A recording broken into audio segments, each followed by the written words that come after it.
Have you ever had a gut feeling that came true, or a dream that later came to pass?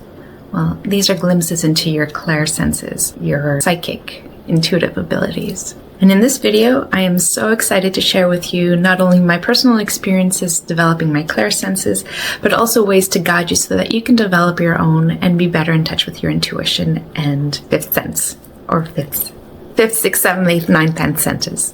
In this video, we'll talk about what the clairsenses are, how they work, so make sure you stay till the end. Let's get started. The clairsenses are ways of perceiving information that go beyond just your 5 physical senses, which are sight, hearing, tasting, touch, smell. And while they are separate from these physical senses, they do build upon them. They just take them to the next level. They're kind of like extra senses, allowing you to tap into a deeper level of awareness. So they're things that are happening right now, you're just not tuned into them yet, until you actually develop your clairs, which some of us come out of the factory with more developed senses, and some of us will require some time to tune into them, and that's perfectly fine. We all start our journey at different places. One of the most well-known clairs is clairvoyance, the ability to see clearly, to see things that that others may not be able to perceive through their vision or through images in the mind. While some people do see manifestations in the physical 3D world, a lot of that perception also happens in the third eye, in the mind's eye, where you might catch a glimpse or a flash of an image. That too is clairvoyance. And so while they are associated with the fortune tellers reading crystal balls, many of us experience clairvoyance all the time through the images in our head. And acknowledge that there are some people out there who have aphantasia. It's the inability to actually form images in their mind's eye. They can perceive sounds, other things, but there's a bit of a blank when it comes to imagining things when they close their eyes, which means that everybody's a little different, and the degree to which you can visualize is different. So if clairvoyance is not your strength or not within your abilities, that's fine. You can always develop the others. And where one sense is weaker, the others tend to be stronger. So hang in there. If you have aphantasia, I still got your back. The next most popular one is clairaudience. It's the extrasensory ability to hear sounds. Oftentimes people will hear wind chimes when there are no wind chimes, voices of a departed person or a guide, music from far away that may be a song that you once loved or shared with the lost one, or of a departed one. Again, it doesn't necessarily have to be heard with your physical ear, but the way the brain processes sound and you hear sounds, even when there's a song stuck in your head, well, it's the same way you'll hear a clair sound. Clairsentience, on the other hand, has 2 different forms. First, it's the sensation of feelings, pressure, touch on your skin, sensations like texture in your hands, warmth, cold, vibrations. And the other way is to clairsentience in your feelings. So feelings of oppression, feeling heavy negative energies, or uplifted and light when you encounter a light being, or you just have a feeling of love towards another person. All of these feelings that you receive give you a different set of information. Then we have claircognizance. And for those people who are stuck in their brains, that's probably one of the ones that you tap into the most. It is just one of those aha moments, and they typically tend to happen when you're in a state of relaxation, of joy, you're in the shower and you're singing. You'll just have an aha moment because you tend to take your mind off of the problems you've been working on, and all of a sudden, like whispered into your ear, a whole complete idea, solution, a revelation. It just happens, and it's not from you. Or at least you don't know how it got there, whereas the thought, you'll see the A to B to Z and you'll work through it. Whereas this claircognizance will just show up. And you can then explore the ideas to say, yeah, this all fits. But it came prepackaged for you and it's all set. And that is one of your clairsenses. Tapping into cosmic energies, the zeitgeist, the spiritual intuitions, the spiritual muses out there that are ready to guide you and that are ready to share this information when that information is necessary for both yourself, for both your personal development and humanity's personal development. One of the other ones, which I don't have much experience with myself, is clairaudience. Comment down below if you know which is the correct version. It's the ability to smell clearly. So you might pick up a floral scent or a departed person's perfume, or you might enter a room where there's a negative spirit and you'll smell trash and decay, and nobody else can pick those scents up. So that's you tapping into your clairaudience. And finally, we have clairgustance, the ability to taste clearly, like the imagine the sensation of eating your departed grandmother's, or in my case, my yaya's baked goods, and it brings you back to your childhood and you're salivating. I'm salivating right now. And that sensation just comes to you out of the blue as a reminder, a piece of information that your yaya is there, watching over you.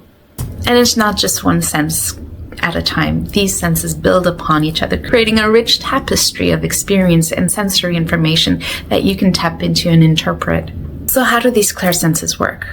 Well, I believe, and many others do, that these senses are connected to our energy body. We are all creative energy. I've talked about this throughout my videos, and this energy makes up everything that exists. When you tap into different frequencies of energies that are flowing all around you, you get to access the information contained in that energy. And it's not just your own energy. Everything in existence, both visible and invisible, carries its energy. Spirit guide has its own energy. It vibrates at a certain frequency. The message of its intentions, of their thoughts, also carry an energy. And so it's about using these senses, just like you use touch or smell, and tapping into that information that is carried across wavelengths in the ether, in the air, across time and space. So let me share a little bit about my own journey. I remember countless times, and especially poignantly in childhood, where I was really tapped in. Then I went through a bit of a falling asleep stage in my teens and early adulthood.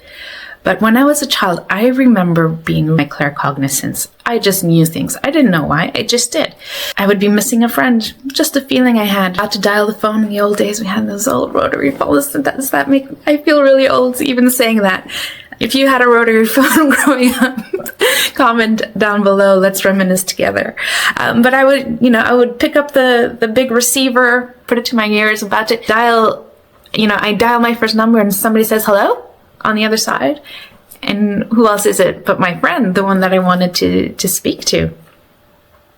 And you can't believe the number of times it happened, like more than I can count off with my fingers, for sure. It was spooky, but I just thought that's something that happened to everybody. And a lot of people have that experience, but it's not as frequent as you think if you're not tapped into that sense, or if you haven't developed it yet. Other times, I remember just feeling a sense of longing for a person that I hadn't seen, or having a dream about somebody that night, and they're on my mind, and I haven't seen them in months, maybe years. Like an acquaintance I met at a park, or a family friend, and I'm out walking my dog, and wouldn't you believe that same person just shows up walking towards me out of the blue, and my jaw drops, because does that stuff happen? And I even feel that the number of deja vu feelings I had are astounding. Just knowing that I've seen this before. This feeling, I know it deep in my core. I am aware of this. I may be on track, or maybe that's my guides telling me, hey, pay attention to this moment, or we've prepared you for this moment. There's something around this time that is going to be important.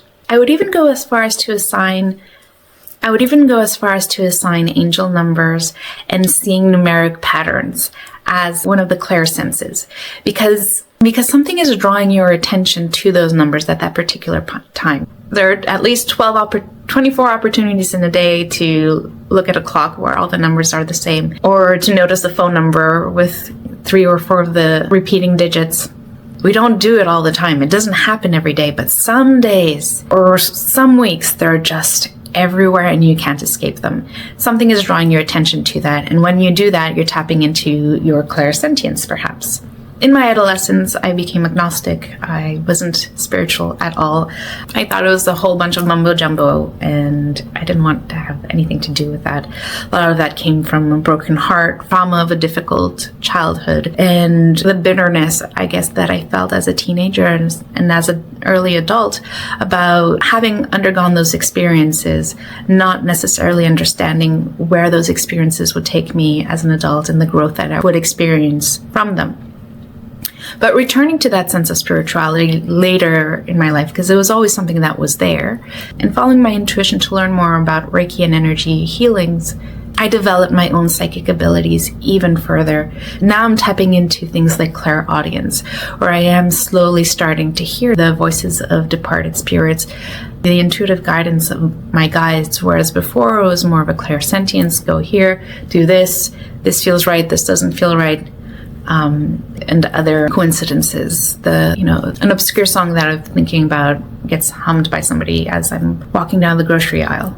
Combining my Reiki practice, which is a daily practice that I do, cleansing my chakras, opening myself up to life source energy has been a huge catalyst, combined with a meditative practice and a yoga practice that really helps to ground me to my body so that I can get out of my head, because I spent a lot of time thinking and overthinking and analyzing rather than feeling and being a soul in a human body.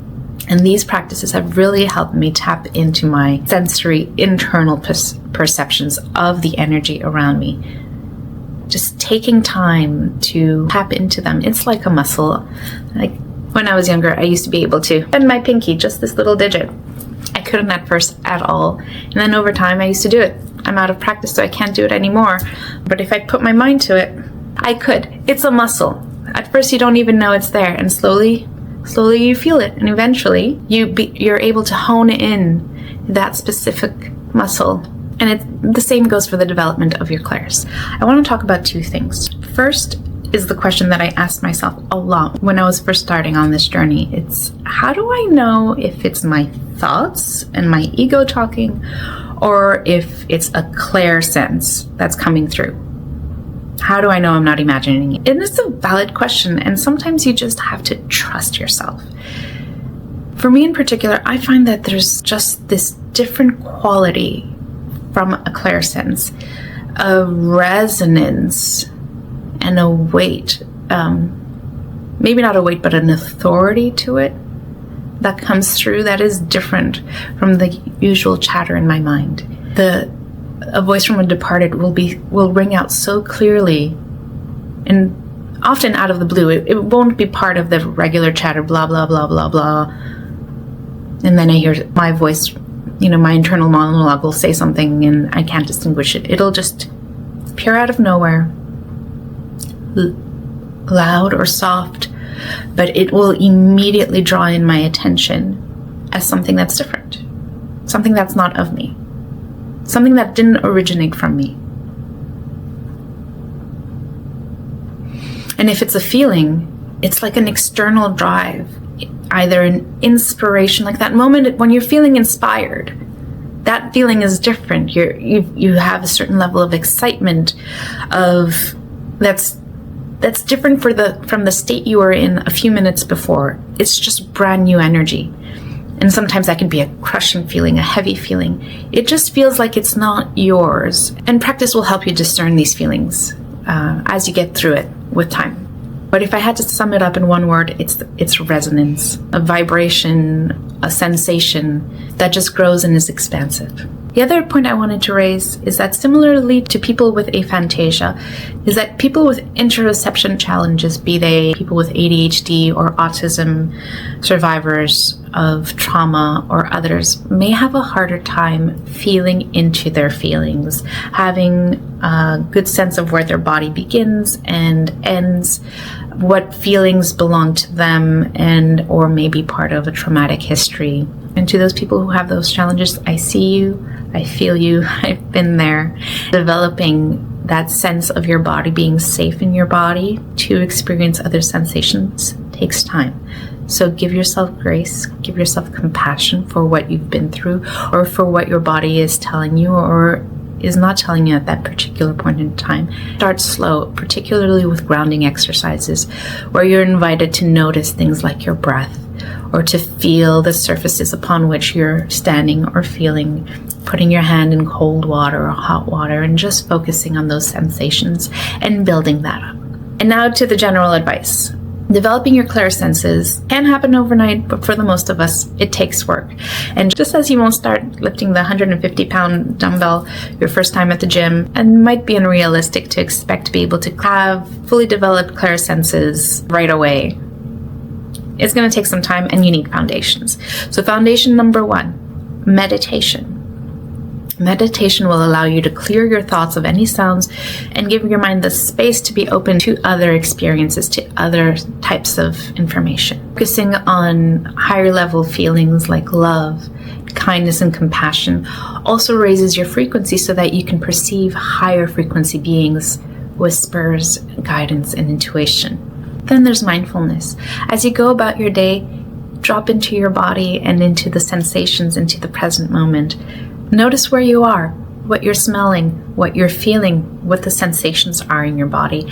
As you develop this practice more and more, you become more aware of subtle energies, subtle shifts, subtle messages you might have otherwise missed in the past. You then might be able to start noticing more meaningful synchronicities and coincidences. Journaling will become your best friend, because as you jot down your dreams, your intuitive feelings, your hunches, you'll start noticing a pattern over time and start to understand how your own intuitive senses manifest and how your own intuitive senses express themselves in real life. You'll be amazed at the insights you gain. And here's a practical exercise for you.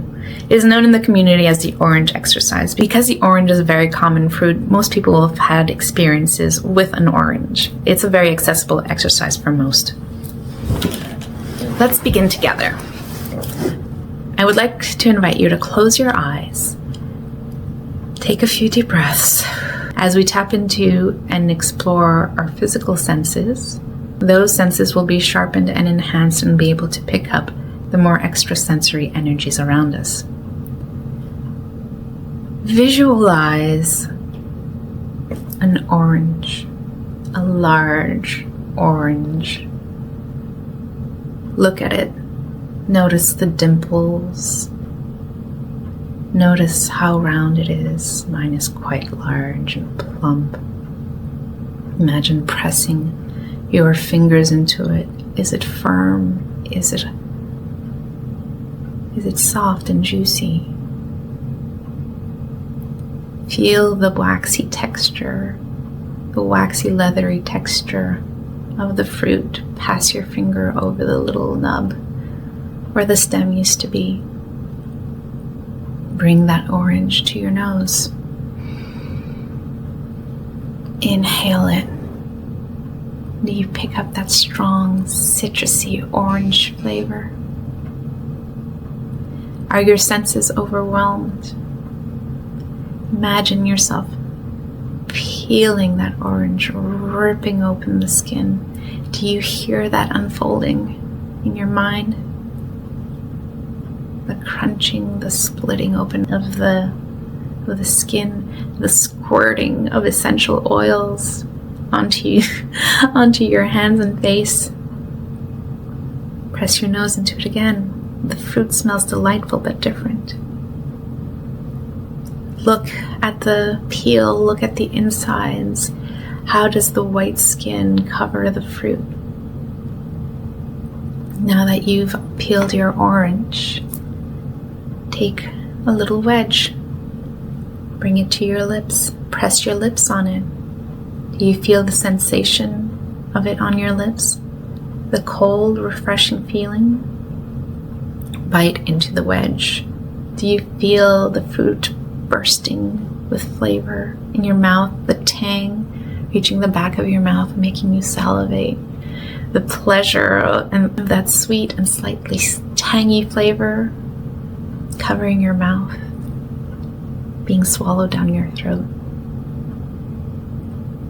Do you notice the smile on your face from having this joyful experience?